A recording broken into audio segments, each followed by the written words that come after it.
שלום לגולשי האתר, והיום במיוחד רציתי לדבר ולפנות אל הנשים.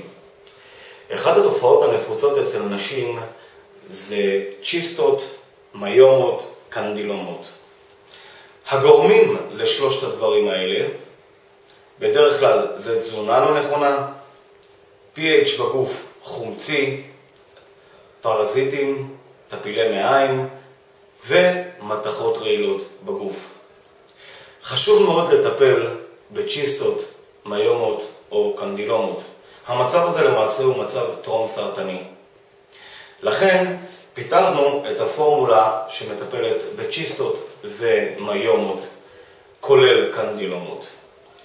בפורמולה הזאת יש מגוון רחב של צמחי מרפא, אבל אני דווקא אתמקד בשלושה צמחים מאוד חשובים.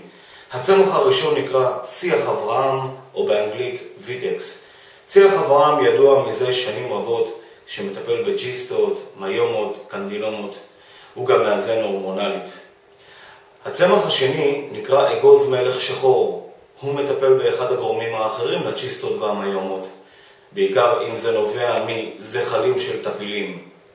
והצמח האחרון הוא צמח שנקרא טלטן אדום. הוא צמח שמטהר את הדם, צמח שמנקה את הגוף ממתכות רעילות, ולכן גם מסייע במצבים של צ'יסטות, מיומות וקנדילומות.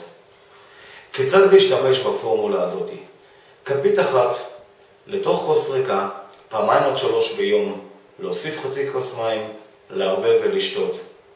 נשים יקרות, מאוד חשוב לטפל בצ'יסטות, מיומות או קנדילומות. לא לשכוח שהמצב הזה, כמו שהזכרתי בהתחלה, זה מצב טרום סרטני. לכן חשוב לא לזלזל וכן לטפל במצב הזה.